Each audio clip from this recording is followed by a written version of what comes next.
Boa tarde. Hoje são 25 de outubro de 2023, Belém do Pará. Acabei de vir do centro da cidade de ônibus. Deu para ver nesse horário o povão voltando para casa em ônibus lotados. Jovens, velhos e crianças, sabe? Mais velhos e jovens do que crianças, né? Mas assim, o povo se mexendo, certo? O povo se mexendo nesta quarta-feira. Hoje o Flamengo joga, encara o Grêmio. E o Flamengo está em terceiro lugar. Eu aqui com a minha prancheta, anotei aí os temas do dia. Na TV 247, que está na tela aí, sabe? Tem ali a chamada do Bom Dia de hoje com Lula, Roger Waters e a luta por justiça, né? Eu faço questão de trazer de novo aqui o Roger Waters. Ele, não sei se ele é fundador da banda Pink Floyd, mas o Pink Floyd eu conheci quando eu fiz um trabalho em Manaus. Tá aqui, ó, George Rogers Waters é um cantor, tô vendo aqui, né, na visão geral, tô no Google.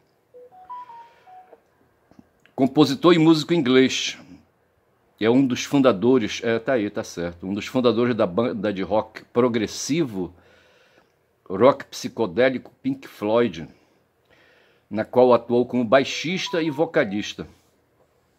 Após a saída de Syd Barrett do grupo em 68, Waters se tornou o letrista da banda, o principal compositor e o líder conceitual do grupo, né? Mas a questão é a seguinte, eu, Ernest, fiz um trabalho quando morava em Manaus, depois de ter saído da organização religiosa salesiana. Eu não prestei para ser padre, certo?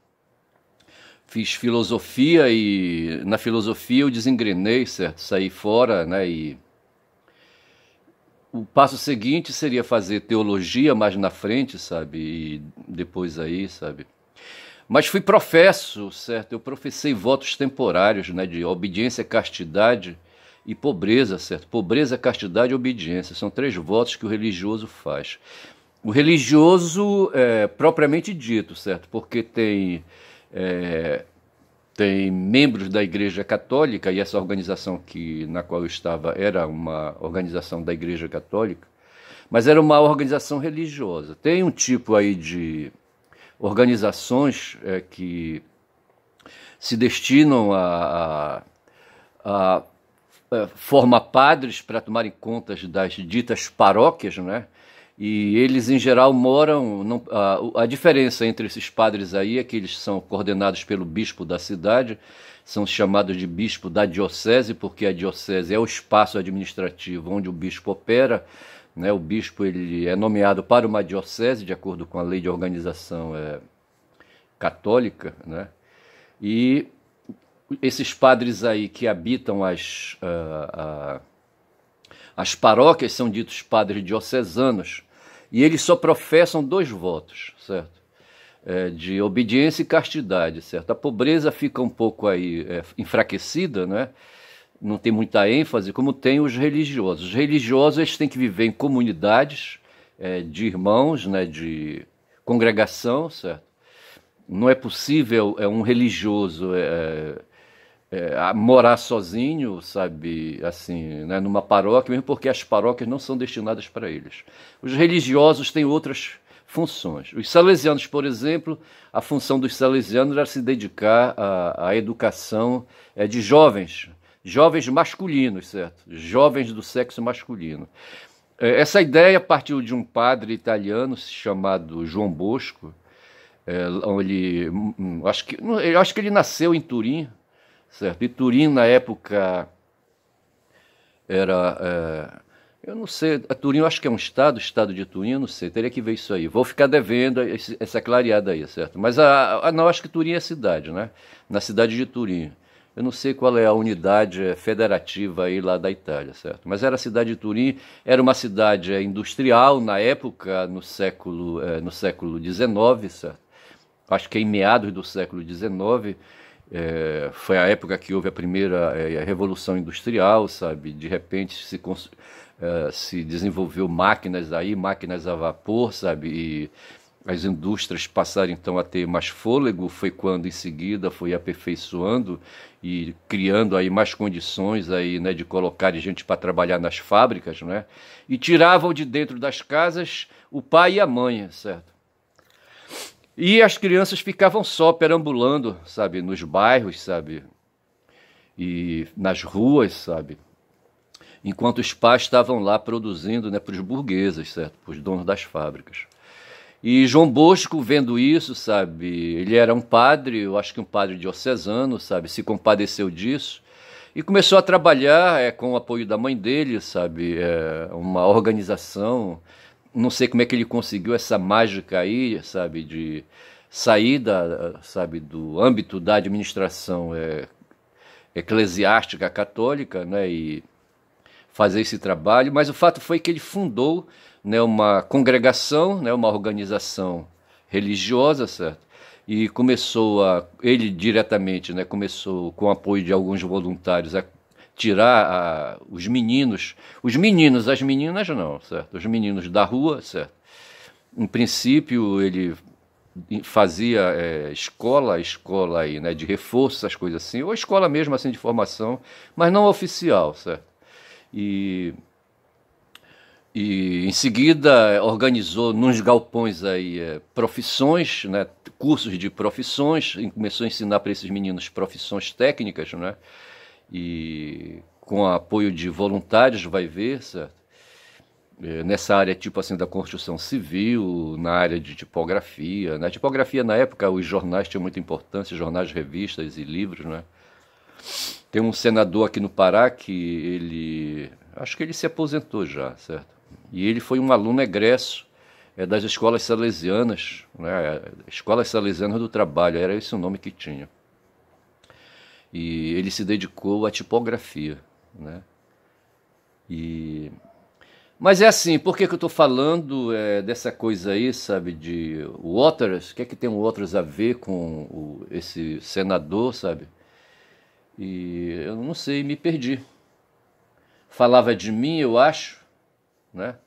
De Manaus, certo? Mas o fato é que em Manaus eu comecei a desenvolver um trabalho de sobrevivência, certo? Me ocorreu a ideia de dar aulas de violão, né? No seminário eu aprendi a tocar violão, sabe? Mas assim, violão popular, né? E tinha um irmão que morava no Rio de Janeiro, que sobrevivia também de aulas de violão, sabe? Violão popular.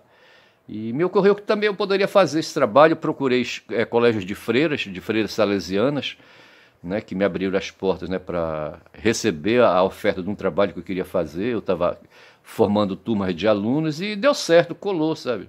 Eu peguei uma meia dúzia de alunas egressas de um colégio lá em Manaus chamado Colégio Nossa Senhora Auxiliadora, sabe? Acho que deve até hoje estar por lá. Um colégio de classe média, bem conceituado, bem situado na cidade, sabe? Localizado, né? E eu peguei uma meia dúzia e essa meia dúzia foi falando e conversando entre si. O fato foi que eu consegui fazer uma turma, né, de alunos que me garantiam mensalmente aí uma rendazinha básica, entendeu? Que dava para comer, certo? Dava para comer. E eu tive um aluno chamado Afrânio, sabe, na época. Isso foi em 75, 76, eu acho. Eu acho que foi nessa época que surgiu o Pink Floyd, certo? E o Afrânio era filho de empresários, classe média, eram donos de cartório, certo? E gente da grana aí, sabe? E o Afrânio era um garoto bom, sabe? Um garoto bom. E ele viajava, ia para os Estados Unidos. Eu acho que era para os Estados Unidos que ele ia, sabe? E de uma vez dessas aí, eu acho que ele trouxe lá de Nova York, sabe? Eu acho. Discos do Pink Floyd, certo? Originais, viu, bicho? Originais. Aí eu passei um cassete para ele na época, né? Era uma fita que se usava para gravar, uma fita magnética. E ele gravou, bicho, todos os discos do Pink Floyd, sabe? E eu passei muitos dias, sabe, meses e anos, sabe, curtindo Pink Floyd, direto na fonte, bicho, esse é o valor, sabe? E assim, como o meu violão era um violão básico, sabe, ainda não tinha, a música não tinha entrada no meu ser, né, não estava introjetado, né? Porque assim, as imagens, né, seja da linguagem, seja do que for, certo? Elas vão introjetando input, né, entrando no cérebro, sabe? E as imagens dos sons musicais também, eles entram na cabeça da gente, sabe? Mas na época essa entrada não estava ainda, sabe? É madura, né? E o Pink Floyd, quando chegou para mim, eu via ali, né, na música, sabe, um monte de sons, mas não conseguia distinguir tonalidades, sabe, sequências, né, sequências de acordes, entendeu? Que era a base, né? A base do trabalho que eu fazia era ensinar acorde para os alunos para eles sentarem o canto em cima, entendeu? Eu não fazia violão clássico do tipo de fazer solos, né? Era violão para acompanhamento. O caboclo tinha que cantar, certo? E então o curso era curso de acordes. E na música, então, os acordes não entravam assim mole, sabe? Hoje, né, quando uma música toca e ela é tocada com acordes básicos, naturais, tá certo? Você pode captar, né, captar a imagem sonora, né, dos instrumentos, certo? Principalmente dos instrumentos de corda, né? A gente percebe quando o tom é maior, quando o tom é menor, tá certo? E nessa época, sabe, essas imagens não estavam maduras na minha cabeça, entendeu? E hoje é tudo tranquilo. Então o Pink Floyd, aquela carga de melodia, de sons, sabe, de solos, entendeu?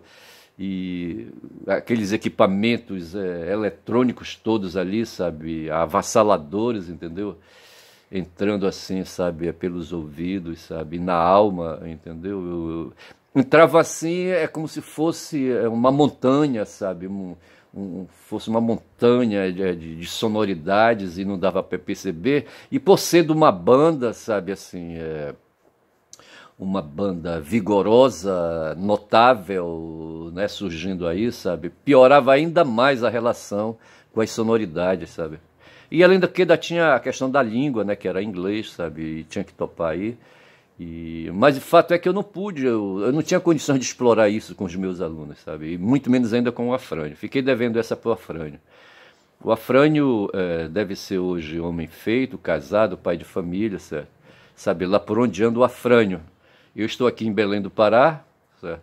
Capital do estado onde eu nasci, e o Afrânio, eu não sei se ele está no Amazonas, capital da cidade onde a gente se conheceu, tá certo? E o George Waters,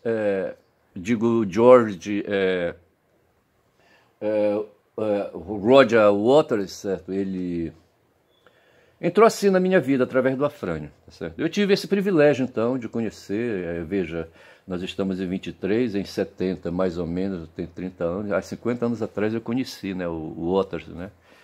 E guardo essa relação com ele, tá certo? Mas vamos aqui, também é uma data notável que tem hoje, sabe, o aniversário de morte de Vladimir Herzog. Eu já falei aqui uma vez do Vladimir Herzog, foi um jornalista que viveu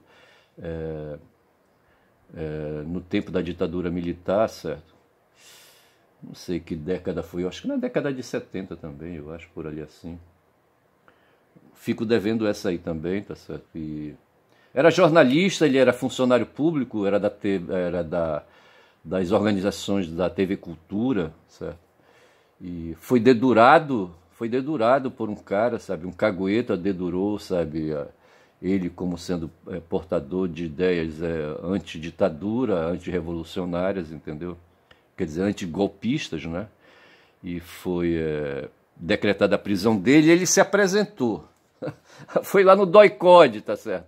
Quando ele chegou lá, empurraram ele para dentro da cela, entendeu? Esteja preso, tá certo? Aí o pau cantou. Agora eu não sei o que é que eles queriam saber, por que eles, sabe, espancaram o homem, rapaz, sabe? Torturaram o homem, para que isso, rapaz? Pergunta-se, né? Para quê? por que torturaram, o que é que eles queriam do cara, sabe? Entendeu? Queriam saber o que do Vladimir Herzog, um jornalista, entendeu? O que ele tinha era ideias na cabeça, era um cara da palavra, era um cara das letras, era um cara que tinha, né, a expressão, sabe, a vantagem, a técnica, né, a capacidade de falar, certo, de escrever, né, a capacidade da linguagem, sabe, melhor do que a maioria das pessoas. Eu, por exemplo, acho que eu sou um cara dotado de capacidade de linguagem melhor que muita gente aí, sabe? E o Vladimir era assim, um cara, entendeu? E confundiram, eu achei que confundiram o cara com... Ele era judeu, inclusive, certo? E a maioria, né, das pessoas... Bom, não sei... Bom, o fato foi que ele foi preso num dia, certo? No outro dia amanheceu morto, sabe? Amanheceu morto. E o pior, sabe, que ele sendo judeu, né, não queriam, sabe, que ele fosse enterrado no cemitério dos judeus, bicho. Não queriam enterrar o cara no cemitério porque, né, de acordo com eles aí, sabe, o cara que se enforca é um indigno, sabe, é um amaldiçoado. Quer dizer, não bastava ter sido, né, fudidamente ter sido... torturado e violentado, sabe, na dignidade, no corpo, entendeu? Ainda queriam que o coitado, sabe, os restos mortais deles, sabe, fossem jogados aí em qualquer lugar. E o Vladimir entra, portanto, como sendo esse pessoal que fazia aí essa coisa aí, fazia a revelia, creio eu, sabe, da direção dos generais, entendeu? Né? Aí dos ministros aí, sabe? Da defesa, ministros, os comandantes militares, marinha, aeronáutica, exército, entendeu? Não sei como é que era isso aí, porque... Bom, eu acho que eles estavam protegendo o regime, certo? Então, dessa forma, eu acho que eles tinham a anuência, sabe? Da alta cúpula aí, né? Da ditadura, certo? Mas o fato é que dentro dessa alta cúpula da ditadura tinha um tal de Silvio Frota, que era um insubordinado, certo? E era ministro, salvo engano, da defesa, né, do Geisel, sabe? E queria, se opunha à cúpula, à alta cúpula das Forças Armadas, que queriam, já cansados de tanta miséria que estavam fazendo para o país, entregar o poder para civis. Né? Geisel estava determinado a isso, sabe? Tinha esse tal de Silvio Frota, né, no governo dele, ocupando um ministério aí, e os dois saíram para porrada, sabe? O Geisel terminou demitindo, né, o Silvio Frota porque ele não pediu demissão, certo? Ele não pediu exoneração. E esse Bolsonaro escroto, que hoje se sabe que ele está sendo aí apertado pelo FBI, né? Eu creio que lá nos Estados Unidos, né, a turma aí que quer o Trump fora de combate, né, e esse fudido Bolsonaro faz parte, né, desse pensamento escroto que está na cabeça do Trump, do Bannon, do Steve Bannon, certo? Desse pensamento escroto aí de extrema-direita, que prestigia os neopentecostais lá nos Estados Unidos, aqueles putos de lá, sabe? E que é uma força poderosa que, né, é um dos pilares da candidatura de Trump, certo? Os neopentecostais. E eles vêm de lá para cá e aqui e contamina os pentecostais daqui que apoiam, né, aí a candidatura a candidatura não, a pessoa, né, do fundador do bolsonarismo, que é o Jair Bolsonaro, o palmito, o cavalão, certo? Mas se sabe que hoje o FBI pegou pesado, talvez para apertar mais, sabe, fazer alguma coisa e espanar em cima da cabeça do Trump, né? E o FBI entrou aí na questão para investigar o patrimônio de Bolsonaro nos Estados Unidos, né? E o patrimônio que ele tem em contas bancárias, vai ver, sabe, ver aquelas coisas da venda das joias, enfim... Vão fazer um escarafunchado legal na vida do fudido, e eu acho bom, tá certo? E a outra questão é que, ainda ligado a esse fudido Bolsonaro, tem um doido aí chamado Wassef, Frederic Wassef, né, que teve 4 celulares apreendidos, certo? E esses números aí com com arquivos em nuvens, certo? Está sendo explorado e vem chumbo grosso aí, a PF está botando curto, e esse UACF também vai ainda mais dificultar, sabe, a vida do fudido Bolsonaro. Então, aí vamos apertando, certo? Aí vamos cair na história da Palestina, tá certo? Nós tivemos hoje o que está sendo pautado na mídia foi o discurso que fez o Guterres, que é o presidente, né, da ONU, né, da Organização das Nações Unidas, certo? Um português aí, que depois aí de tanta pressão, sabe, mundial e de tanta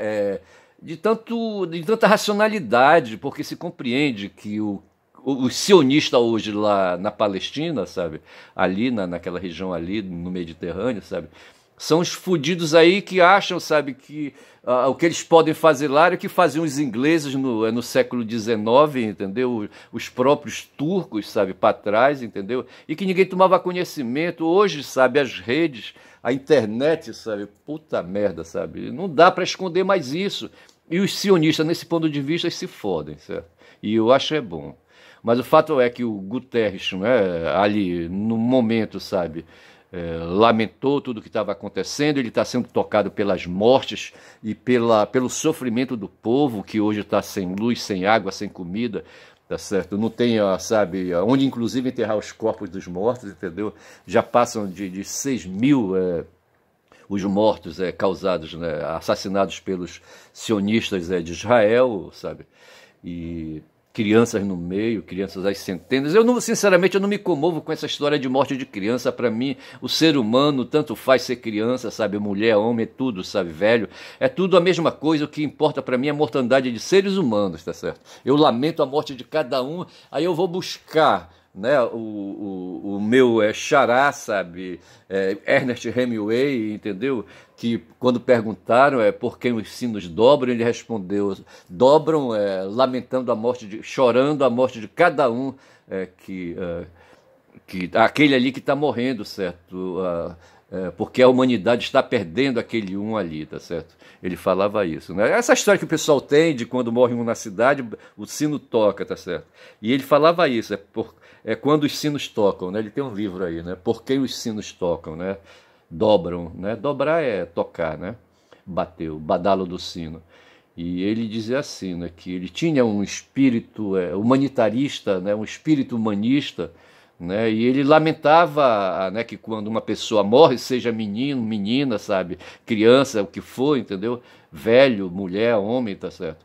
É uma perda para a humanidade, é a espécie humana que perde, tá certo? E é nesse sentido que vai meu pensamento. Mas aí o Guterres caiu nessa onda aí, sabe? De oferecer, né, sentimentos a esse sofrimento que está passando os palestinos árabes ali na Cisjordânia, aí, principalmente em Gaza, sabe? Aí o pessoal se mordeu, bicho, principalmente o pessoal de Israel, que estão fazendo uma campanha insana aí, sabe? Para convencer o mundo de que o que eles fazem lá não tem nada demais, eles estão apenas exercitando a defesa, sabe? E para fazer defesa pouco importa matar. Esses filhos da puta, eles ignoram que eles são um povo sofredor do caralho, tá certo? Do caralho. Desde quando saíram, sabe, lá debaixo, né, das vestimentas lá, sabe, de Abraão, entendeu? Que dizem, né, o fundador, sabe, desse povo aí, que ofereceu o DNA dele aí, sabe, no esperma dele, entendeu? E que fez aí, sabe, nascer Isaac que organizou 12 tribos que fizeram aí o povo de Israel, sabe, Jacó no meio, entendeu? Também chamado de Israel. Enfim, sabe, e um povo que sofria pra caralho. Eles estavam lá naquela região de Ur, certo? E desciam lá na direção dos cananeus, sabe? Depois voltavam de novo, foram aprisionados pelos egípcios. Uma porrada de povos, sabe, fizeram esse povo sofrer do caralho, entendeu? Os romanos foi um desses aí, depois os turcos, os ingleses, entendeu? E, enfim, um povo sofrido pra porra. E hoje eles causam, bicho, sofrimento, sabe? Em outras pessoas, em outros seres humanos, que fudidos. Égua, tá certo? Aí, rapaz, o bicho pegou lá na ONU, né? O Guterres falou, sabe, que o que o Hamas fez, certo? Não fez assim, de graça, entendeu? Mais ou menos isso que ele quis dizer, tá certo? E aí o Erdogan, o presidente da Turquia, sabe, diz também, né, que com clareza, com todas as letras, sabe, que o Hamas não é um grupo terrorista, mas é um grupo armado, tá certo? Legitimado, e é nisso que eu acredito, tá certo? Eu acredito nisso, entendeu? E que tem guerra ali, sabe? Temos uma guerra, certo? Mas é entre Israel e os árabes palestinos que estão ali, né? Os habitantes da Cisjordânia, certo? E de Gaza, embora ali a autoridade palestina, não vou me arriscar a dizer o nome dele, certo? Esteja ali, sabe, ali, né, o grupo político dele é o Fatah, sabe, o Pedro Serrano diz que ele é mais Fatah do que Hamas, certo? E eu digo, eu sou mais Hamas do que Fatah, entendeu? Mas o fato foi que clareou isso, porra, né, que o Hamas não é grupo terrorista porra nenhuma, tá certo? São pessoas, representantes de pessoas sofredoras, sabe, de seres humanos sofredores ali naquele território, sendo, sabe, açoitado, sabe, assassinado, né, por uns sionistas escrotos, certo? Pessoas aí que gostam de dinheiro, tá certo? Coligado com os Estados Unidos, coligado. Aquele porra do Macron tava lá, sabe, ao lado do tal de Netanyahu hoje aí, sabe, fazendo discursos aí, dizendo que, comparando o Hamas com uma força que tem aí, que agora não veio o nome, vou ficar devendo, tá certo? Mas aquela força rebelde que também tem aí, de revoltosos, Estado Islâmico, né? Recuperei o Estado Islâmico, né? Que foram criados pelos Estados Unidos, tá certo? Como a Al-Qaeda também foi criada pelos Estados Unidos e como o Hamas também foi criado pelos Estados Unidos, uma força que surgiu em 87, tá certo? E mantinha inclusive relações aí com os sionistas de Israel, né? Então, assim, mas o fato é que hoje essas mortes incomodam, tá certo? O Erdogan reconheceu isso, sabe? O Guterres falou aquilo, entendeu? Aí, sabe, a máscara caiu, sabe? A máscara caiu. O Lula continua falando aí que o Hamas é um grupo terrorista, sabe? Mas eu até escrevi alguma coisa a respeito disso, num chat aí, sabe? Da TV 247, que o Lula fala isso porque ele não pode falar aquilo, sabe? Dizer o que realmente o Hamas é. O Lula é presidente, né, do Conselho da ONU hoje, tá certo? E está querendo paz, sabe? Mas eu chego a comparar Lula, sabe? O próprio Roger Waters e eu mesmo, sabe? Como se nós fôssemos cavaleiros andantes, igual Dom Quixote de La Mancha, certo? Pessoas assim, sonhadoras pessoas aí, sabe? Fora do mundo. Foi por isso que o embaixador de Israel perguntou: Ei, Guterres, em que mundo tu vives, hein? Tá certo? É assim, eu acho que é isso, sabe? Em que mundo eu, Ernest, vivo, sabe? Em que mundo vive, né, o Guterres, entendeu? Em que mundo vive os humanistas, sabe? Que estão aí se compadecendo dos árabes ali palestinos, entendeu? Que não entendem, que não são capitalistas, que não são sionistas, certo? Em que mundo nós vivemos? Não é no mundo capitalista, com certeza não é. É no mundo paralelo, tá certo? A gente vive num mundo paralelo, né? Eu vejo às vezes aí as pessoas se queixando da Rede Globo aqui no Brasil, sabe? Porque o Tralli, sabe, fala o que fala, aí eles enumeram a Vera, não sei de quem, sabe, fala, a Eliane Cantanhede também fala. Eu digo, ei, rapaz, mas espera lá, rapaz, esse pessoal é empregado, sabe, do dono da Rede Globo. Tá certo? A Rede Globo é capitalista, sabe? É burguesa, sabe? Eles têm um lado. O cara de Israel estava perguntando: ei, porra, em que mundo vocês vivem que não é o mundo. Vocês não são do mundo burguês? Só voltou ali perguntar isso, certo? Mas não é, bicho, nem todo mundo tem dinheiro. Dinheiro aí, sabe? Tem capitalistas aí, sabe? E nem todo mundo que está no mundo capitalista é capitalista, certo? A burguesia é o pessoal endinheirado, os empresários. Né? E nós outros aqui somos proletários, certo? Eu acabei de dizer que eu estava dentro de um ônibus ali fudido, eu não estava num carrão, sabe? Eu não estava numa Ferrari, entendeu? Eu não moro num condomínio fechado, eu não ando de helicóptero para ir para minha casa, entendeu? Não ganhei dinheiro hoje, sabe? Exceto aí, entendeu? Dinheiro, sabe? Em bolsa de valores. Não ganhei, eu não tenho, bicho. Eu não tenho poupança, eu não tenho dinheiro, eu não tenho títulos né, de crédito de lugar nenhum, o título da dívida pública, sabe? Título da Petrobras, mas quando já?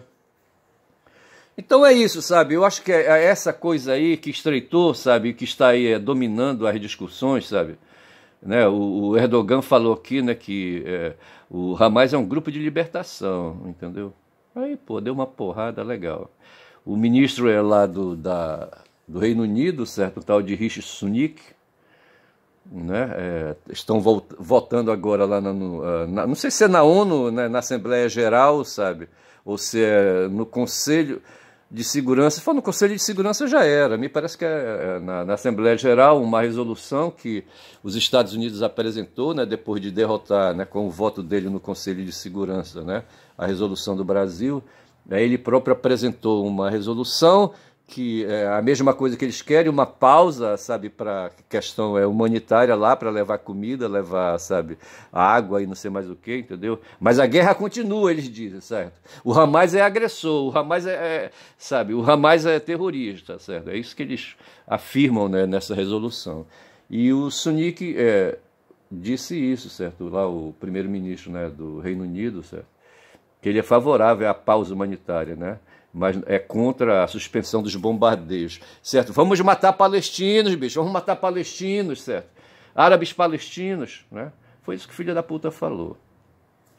Eu tinha um negócio aqui para falar, apresentar um fundamento, sabe, sobre a questão de quando é que alguém é terrorista, tá certo? Nós temos uma lei aqui no Brasil, uma lei de 2016, número 13.260, certo? De março de 2016, 16 de março, certo? Que ela regulamenta um dispositivo da Constituição Federal que trata de várias situações, certo? Né? De vários crimes, certo? Vários crimes, como, por exemplo, a prática de tortura, né, o tráfico de entorpecentes, certo? Terrorismo, aí é que vem, então é esse o ponto que eu queria chegar. Quando é que existe crime de terrorismo, né, e quando é que não existe? Então hoje o Hamas, tá certo, está sendo acusado de criminoso, tá certo? De ser um grupo que pratica atos criminosos de terrorismo, tá certo? E essa lei, por exemplo, dá a ideia para nós de que terrorismo é a prática de atos por razões de xenofobia, etc. e tal, de atos cometidos com a finalidade de provocar terror social ou generalizado, tá certo? Então, o terrorismo é isso, né? Prática de atos com a finalidade de provocar terror social generalizado, né?